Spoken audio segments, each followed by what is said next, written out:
کیا بات ہے عرفان بھائی، ڈسٹرب لگ رہے ہیں؟ بس یار کیا بتاؤں، میرے ابو مجھ سے محبت نہیں کرتے. کیا مطلب؟ دیکھو نا، جب دیکھو ڈانٹتے رہتے ہیں. ابھی بھی گھر سب کے سامنے مجھے ڈانٹ دیا. ہر بات کے لیے منع کرتے رہتے ہیں، یہ نہ کرو وہ نہ کرو، یہاں نہیں جاؤ وہاں نہیں جاؤ. اتفاق سے میرے ابو بھی ایسے ہی ہیں. مجھے تو ایسا لگتا ہے دنیا کے سارے ابو ایک جیسے ہوتے ہیں. صحیح کہہ رہے ہیں آپ. نہ کہیں گھومنے لے کر جاتے ہیں اور نہ ہی کوئی میری فرمائش پوری کرتے ہیں. صرف سنڈے کے سنڈے دیکھنے کو ملتے ہیں، ورنہ صبح جاتے ہیں اور رات کو ہمارے سونے کے بعد آتے ہیں. دوسرے بچوں کے پاپا انہیں مہنگے مہنگے کھلونے اور چیزیں دلاتے ہیں. میرے ابو تو بس مجھے امید ہی دیتے رہتے ہیں. جی ہاں، آپ نے بالکل صحیح کہا. دنیا کے سارے ابو ایک جیسے ہی ہوتے ہیں.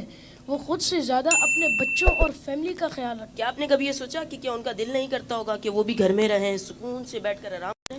پتہ نہیں، شاید چاہتا تو ہوگا. اور جہاں تک بات ہے آپ کی فرمائشوں کی، تو ان کی سیلری ہی اتنی کم ہوتی ہوگی کہ وہ چاہ کر بھی آپ کی فرمائشیں پوری نہ کر پاتے ہوں. ہو سکتا ہے ہماری ضرورتیں پوری کرنے کے بعد ان کے پاس اتنے پیسے ہی نہ بچتے ہوں کہ وہ ہماری فرمائشوں کو بھی پورا کریں. میں نے اس طرح سے کبھی سوچا ہی نہیں. اور جہاں تک آنکھیں دکھانے کی بات ہے تو یہ بھی ان کی مجبوری ہے کہ ان کی ڈیوٹی ہے کہ وہ ہمیں ہمیشہ بری باتوں سے روکیں اور اچھی باتوں کی ترغیب دیں. اچھا فیضان بھائی، یہ بتائیں آپ کی ضرورتوں میں کوئی کمی آئی ہو؟ نہیں تو بالکل بھی نہیں. کبھی ایسا ہوا کہ آپ بیمار ہوئے ہوں اور آپ کے ابو کو آپ کی فکر نہیں ہوئی؟ ہماری بیماری میں سب سے زیادہ پریشان ہونے والے ہمارے ماں باپ ہیں. آپ کے ابو چھوڑ کر کہیں گھومنے چلے گئے ہوں؟ نہیں تو کبھی نہیں. کبھی ایسا ہوا کہ آپ کے ابو نے خود تو کچھ اچھا کھایا اور آپ کو نہ دیا ہو؟ کبھی نہیں. اگر کوئی اچھی ڈش کم ہوتی ہے تو وہ ہمیں دے دیتے ہیں اور کہتے ہیں تم کھا لو، میرا دل نہیں چاہ رہا. اگر یہ پیار نہیں ہے، محبت نہیں ہے، تو پھر کیا ہے؟ ماں اور باپ دونوں ہی محبت کرتے ہیں، لیکن ماں کی محبت نظر آ جاتی ہے اور باپ کی محبت کو محسوس کرنا پڑتا ہے. میں کتنا غلط سوچ رہا تھا اپنے ابو کے بارے میں. لو یو ابو. Love you very much. باپ ہی ہوتا ہے. باپ ایک سایہ دار درخت ہوتا ہے. آج ان بچوں کی باتوں نے مجھے اپنے والد بھی یاد دلا دی ہے. واقعی اچھے کھانے انہوں نے ہمیں ہی کھلائے، اچھی چیزیں انہوں نے ہمیں ہی عطا کی. اور وہ بچے جن کے والدین ان کی فرمائشیں پوری نہیں کرتے نا، انہیں یہ سوچنا چاہیے. صرف میں بچوں سے بات نہیں کروں گا، گھر کے اور بھی افراد ہیں، زوجہ بھی ہے، بیٹی بھی ہے. وہ کہتی ہے ابو آپ ہمارے لیے کچھ لاتے نہیں ہیں. بیوی کہتی شوہر سے آپ کچھ لاتے نہیں. اس بیچارے سے تو پوچھو اس کی مجبوری کیا ہے. صبح سے گھر سے نکلتا ہے، چاہے سردی ہو چاہے گرمی ہو.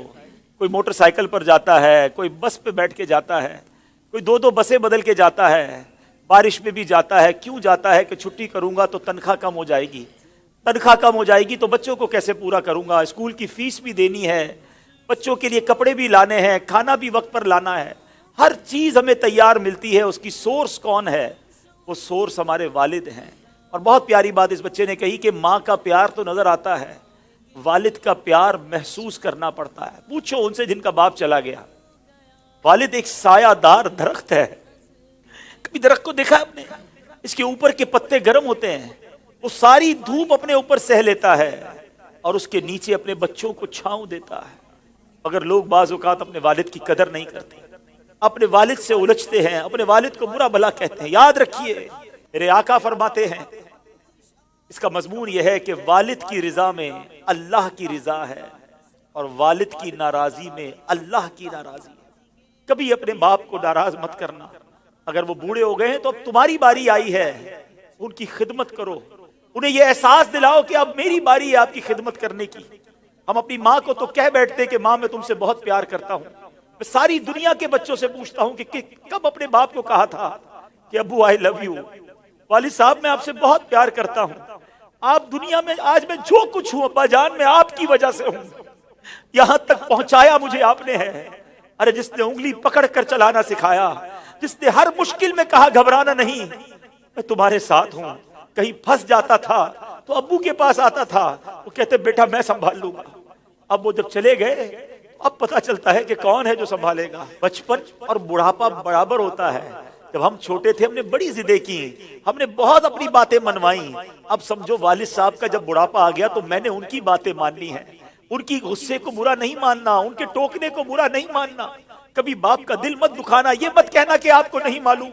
ارے اسے کہتے ہو کہ نہیں معلوم جس نے ہمیں چلنا سکھایا، جس نے ہمیں کھڑا ہونا سکھایا، ہر مشکل میں جس نے ہماری مدد کی. خدارا میں ساری دنیا کے بیٹوں سے، ساری دنیا کی بچیوں سے، ساری اولاد سے گزارش کرتا ہوں اگر تمہارے والد زندہ ہیں ان کو خوش رکھنا. اور بوڑھے ہو گئے تو اب احساس دلاؤ ان کو کہ ابو جان آپ نے بڑا کام کیا ہمارے لیے. بڑی محنت کی، اب ہماری باری ہے آپ کی خدمت کرنے کی، اب ہم آپ کو سکھ پہنچائیں گے، اب آپ کسی ٹینشن میں نہ رہے، میرے پاس جو کچھ ہے ابو جان یہ سب آپ کا ہے، آپ کی وجہ سے ہے۔ تف ہے اس اولاد پر جو اپنے والد کو کہتی ہے کہ یہ میرا ہے آپ کا نہیں ہے، میں نے کمایا ہے آپ نے نہیں کمایا۔